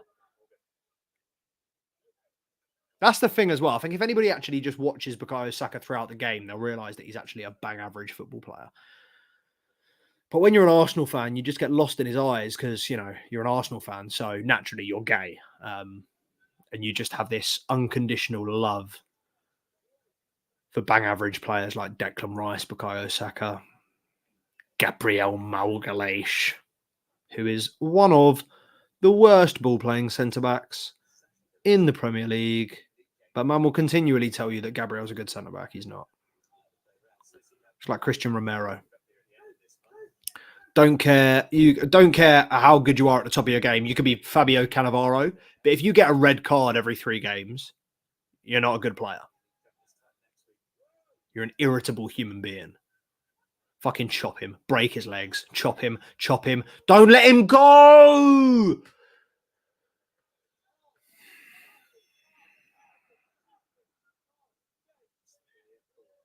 Still 2-1. Nothing really came from that. I just realised my silence might have sounded like they've scored, but they haven't. I just feel like Samuel Smith should have just chopped him down. 10 minutes to go. Don't let him run into a dangerous position. Good clearance there, but the ball is still bouncing around the box. Amper now has to get rid. Yeah, Amper's gone down and that's a free kick. Soft one, but Arsenal have been doing that all game, so smart. Reece is on the floor now. Don't tell him to get back to his feet, ref, because you've been giving all the Arsenal players their medical attention. I can't tell if Brody Hughes is coming off or not. It's pinching in on him like he is, or they're just going to show a replay to goal.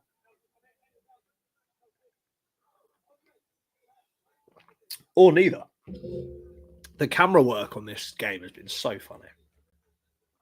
Like they've been pinching into players like you think the commentator's going to come out with spiel about them and they just pound to someone else. And it's like, what are you doing?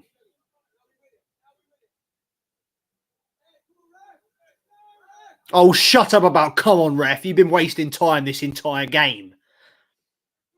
I hate Arsenal so much. They are the bummiest of bums. How is Mueka offside? Get in front of it. Get in front of it. Get in front of it. Get in front of it. Yeah, go on. Get in front of it again. So he's just got booked.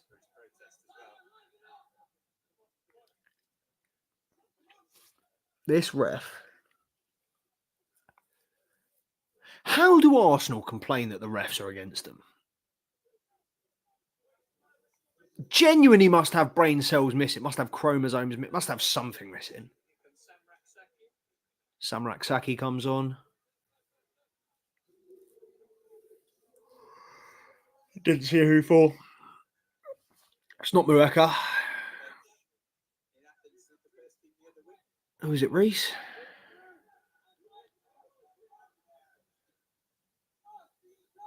Don't know. I ain't showed either. It's not Dyer, so yeah, it must be Humphreys.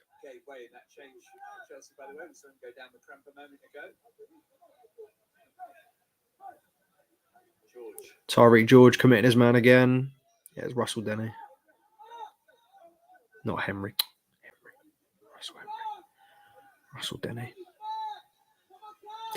Wasn't massively impressed with him tonight. I think that was where we struggled the most in the middle of the pitch with Russell Denny and Keanu Dyer. I think physicality and distribution, I think on and off the ball, I think they're both really strong. It's not a foul either.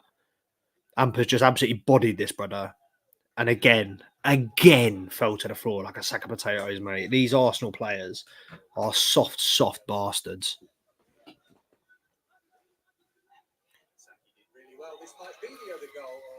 Oh, what a goal that would have been. Oh, Raksaki with an unbelievable little ball in. with a lovely little ball in, and Harvey Vale with an unbelievable little Cruyff turn round the corner to set Mueka up first time. I thought it was in. Side net was rippling. That would have been a fantastic move. Oh, shut up about Jimmy J. Morgan's in the box. You can't fucking fake a goal kick and then complain when the player bites. Absolute prick. Glad that the ball went out. Go home. Oh, I hate him. I hate him. I hate him. No. Shut up. Team full of bums. I'm pretty concede now.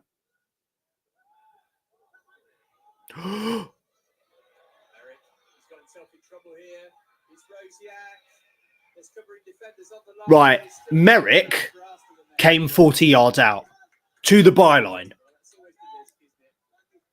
Listen, mate, this guy has been a sweeper keeper all game. He's had the worst game from a goalkeeper I've ever seen. Worse than Sanchez.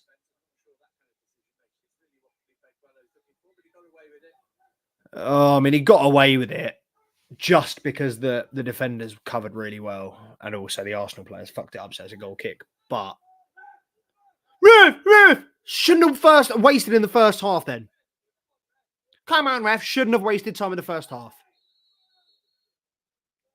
Give a fuck, book him.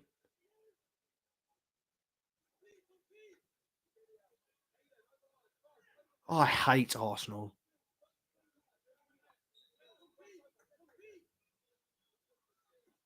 Fair play, keeper's wasted about a minute though.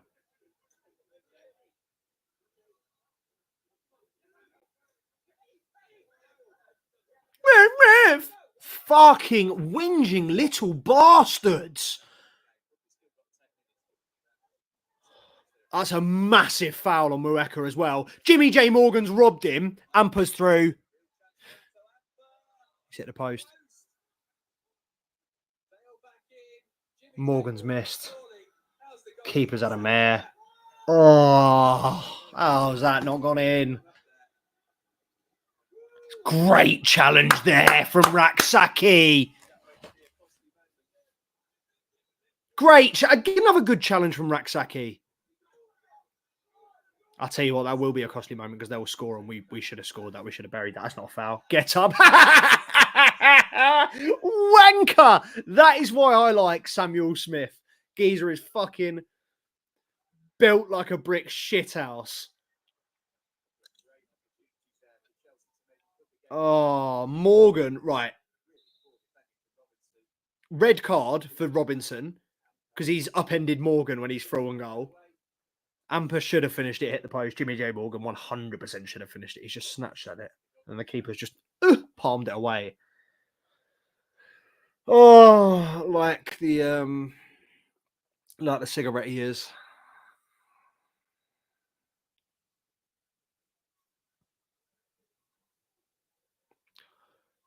Right. The game's been stopped. Can anybody guess what for? I'll give you one guess. And it ain't a Chelsea player that's down. These lot, I swear to God, diving all over the fucking gaff. That was a 50-50 shoulder barge, and he's gone flying, and he's crying he can't get up. And they'll whinge about us wasting time in a minute. Yeah, honestly, it's exact. The worst thing is, you know what the worst thing is? Is this mentality that the first team and Arteta have instilled in the fan base is now running through the youth teams. And it is Arsenal with Hale End, I'd say, had the second best academy in England after Cobham. Cobham is undoubtedly the best academy in England. Hale End, very, very close. Some very, very good players coming through Hale End. The difference between Arsenal and Chelsea is Chelsea nurture their academy graduates. They find pathways of progression for them. They invest in the youth, whereas Arsenal just breed potential and then sell it and profit off it. This mentality that they have bred in the last 4 or 5 years under Arteta of serial underdogs, they're just fucking losers.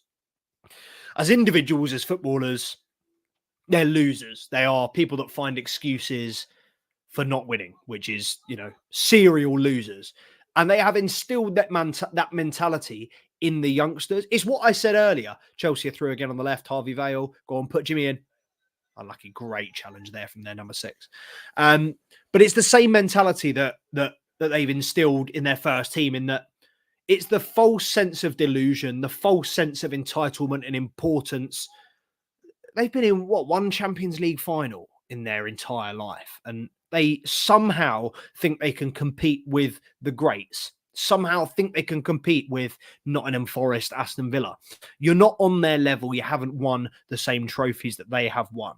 Then you get into a conversation about Chelsea, Manchester United, Liverpool, and Manchester City, all of whom have won European silverware. Arsenal cannot chat to us, can never chat to us, never have been able to chat to us, never will be able to chat to us. I have said it before, and I'll say it again. Chelsea will win another Champions League. Chelsea will win their 3rd Champions League before Arsenal win their 1st. It is a fact. It will happen. How the fuck has that been given as a free kick? Jimmy J. Morgan has just tackled him fairly, taken the ball off, and been penalised for a free kick. No idea. Muaka even has made that challenge, and it's a great challenge.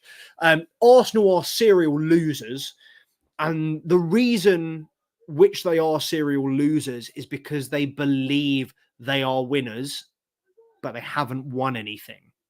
That's what makes them losers, is the fact that they are turning non-accomplishments into accomplishments because they don't know what accomplishments feel like. They don't know what it feels like to achieve something. So they turn non-accomplishments like having a good centre-back pairing into something that it's not, i.e., where does this centre-back pairing rank in history? They've already conceded more goals than John Terry and Carvalho. However, 3-4 weeks ago, people were saying that this could be the best centre-back pairing that the Premier League has ever seen. Wildly inaccurate for one, but just delusional, just in terms of forgetting your place.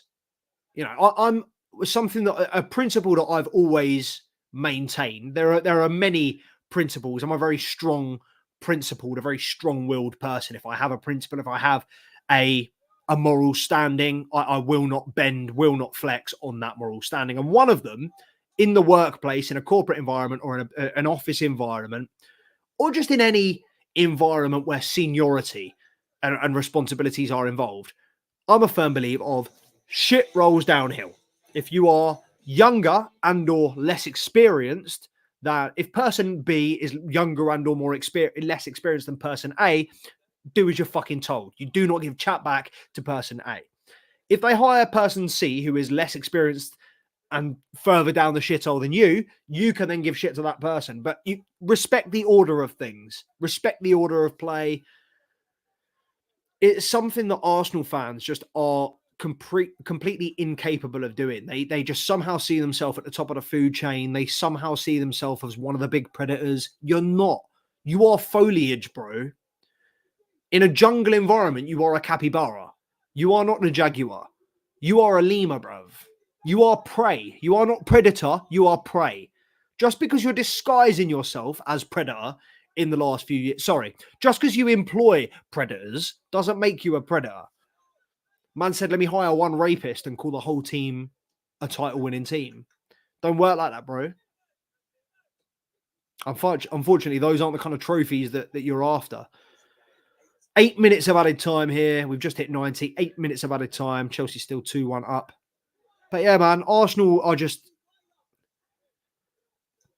It's an illness. It's a sickness. It's a disease running through their fan base.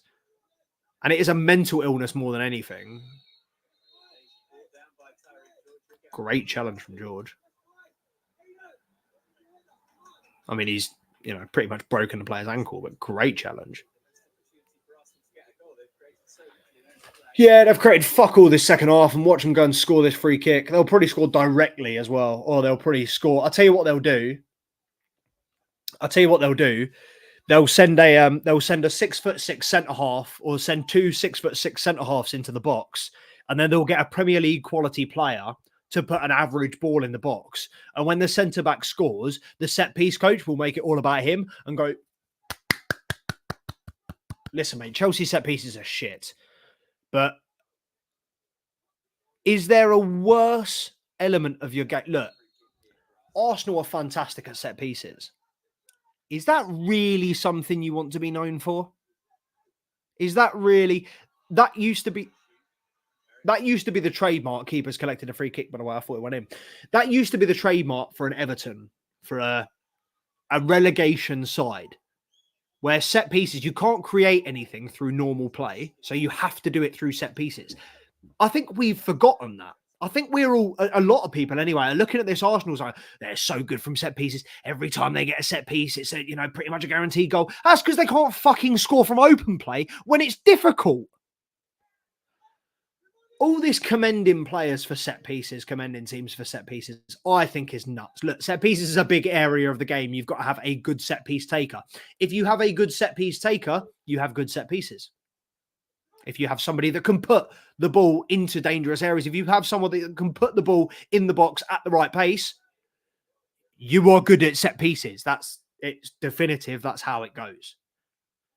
Honestly, all this pumping the ball into, 5 or 6 6-foot plus players, one getting their head on it and then going absolutely mental and going, this is the best set piece things we've ever seen. Honestly, get a fucking grip, mate. Set pieces is not something you should be proud of. Set pieces is not a part of the game you really should put any time or thought into. It's one of those things, you do 5 minutes at the end of the training session, you work on your set pieces and go, right, okay, we're doing routines 1 through 4 this weekend. That's it. Boom, done. You've decided it. You've got 4 routines locked down. That's what we do. But to be proud of your team, taking goalkeeper's gloves off. Tyreek George has gone around the goalkeeper. I'm not convinced that's not a handball, but on the right back. Good defending. We'll give him the benefit of the doubt. Keeper had an absolute nightmare. George went, I was going to say round him, went over him. Jimmy J. Morgan playing it out wide for Valen, looking for the return. Couldn't get it. Corner with 4 minutes of added time to go. Still Chelsea 2, Arsenal 1. Honestly, mate, I don't get it. It really bugs me. And I've only kind of put this narrative together in the last week or so. I know everyone loves this. 2 years ago, set pieces weren't an important part, not an important part of the game, weren't a glorified part of the game. It's only since Arsenal have started to become effective from set pieces. Well played. Chelsea won a free kick in the corner. It's not since Arsenal have become good at set pieces that set pieces have become an impressive thing. And we now I think Chelsea spent 10, 11 million pounds on a set piece coach from Brentford. Fucking number one, send that money straight back because we are fucking dead useless. Number two, if you're a set piece, if you've paid 11 million quid for a set piece coach, look at yourself in the mirror, mate. Honestly, fucking honest to God. I know that the margins in football these days are small. Very, very fine margins. What are you whinging about, Arsenal? He's kicked the ball off you. It's a throw-in. What the fuck are you whinging about? I hate him. I fucking hate him. Offside, offside. He's played the ball backwards, you silly fucking twat. Oh, the IQ on these players is below zero. The fucking floor is beneath the floor. Turns out it was offside, by the way. But my point stands. And that just goes to, that kind of just goes across the fan base of Arsenal. Look, if you're getting gassed about your team scoring from 2 corners, if the only thing your team can do in 90 minutes is score from corners, I'm glad I'm not a fan of your team. That's all I will say. I think Arsenal, up there with Manchester United, play the worst football in the league. I think in terms of sorry, that's not accurate. In terms of style of play, I think it's up there with the least enjoyable. I would rather watch Everton. I'd rather watch Bournemouth. I'd rather watch Ipswich. I'd rather watch Fulham, Brentford, Wolves. I genuinely feel, what the fuck are you doing, 15?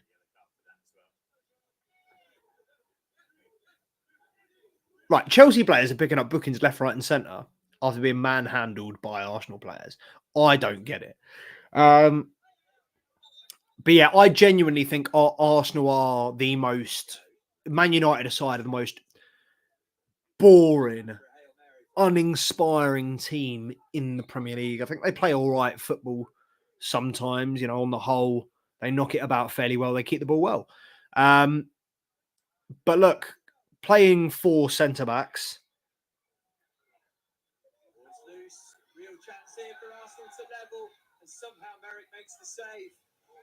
See, it said there Merrick make the save. I've got to show you lot this. Got to show you lot this.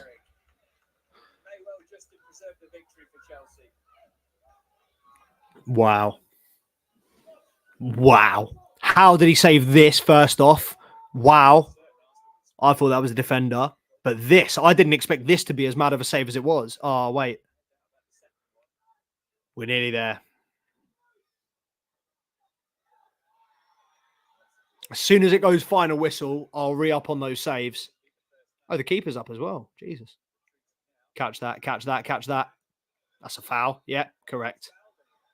Let's have a quick look at that save. That's got to be the end of the game, but let's have a quick look at that save. Go on, fuck off, number 11, you cunt. Fuck off, bro. Who do you think you are? Hey, 2-1. 2-1. Go home, cunt. Bum, bum, bum. Oh, bums all over the gaff, bro. Bums all over the gaff, bro. Coming like a strip club, bro. Fucking twerkers FC. Right, let's just re-up. Look at this save. That save nuts. That save is crazy. This save is nuts. That save is nuts. Better than Sanchez. Wait, Arsenal players trying to fight. Who do you think you are, bro? Get back in your lane, man. Dickheads. Yeah, go on. Good crack, Beef, when you've just come on as a sub. You fucking wanker. 98 minutes. You've just wasted the last minute. Congratulations, Chelsea. You've just won. Go on, give him the yellow card. Fucking twat. Every negative thing that you could wish for in this world, I hope it comes to every single Arsenal fan and player. Wish for nothing but the worst for them. Full time. Exactly that. Derby day delight for Felipe Quello's men. Chelsea 2, Arsenal 1 full time. I've taken up enough of your time, so I'm not going to take up any more, lads. Appreciate every single person that's joined, every single person that's watched any part of this live watch along. Make sure to like, comment, subscribe to the channel if you're not already. Please, it takes no time, costs no money. Hit subscribe, hit like. hit the like button. I stopped, my brain stopped working there. Hit the like button. And yeah, comment. Let me know what you thought. Let me know who stood out for you. Who was your man of the match? I'd say Ishe Samuel Smith was my man of the match. I think the other two players that really impressed me today, Tyreek George, as he does every time I watch him, and also Harvey Vale on the left. Really, really impressed me. But Ishe Samuel Smith at the back, I think, was the big positive from today. Very commanding performance from Chelsea's left back. And yeah, appreciate everyone joining. Hatton, appreciate you, my guy. You've stayed with me for a long time tonight. Appreciate that. Abdi, Rain, Scott, Margin Blue, Fortnite FIFA Flash, every single person, FC Hot as well, every single person that joined and tuned in. Appreciate you, my guys. I'll be dropping a short tomorrow morning or early tomorrow afternoon once I've had a chance to go to the gym and get a few hours working. But I will we'll be dropping a short tomorrow afternoon. Make sure you're there at Two Blues Podcast on the Instagram and the TikTok. And then on Sunday, we will be live. We will be doing another live match reaction from Chelsea versus Manchester United. I might bring you a brief preview. However, I am planning to be on the piss all day on Sunday, and I've also got people over to watch the game, so it might be a slight delay on the live match reaction on Sunday. However, whether we, whatever situation we find ourselves in, we will be there. So make sure you are there as well. See you on Sunday. New episode of Chopping It Up with Charms out now. New episode of Lone Watch out now, focusing on Andre Santos. Go and watch that if you haven't already.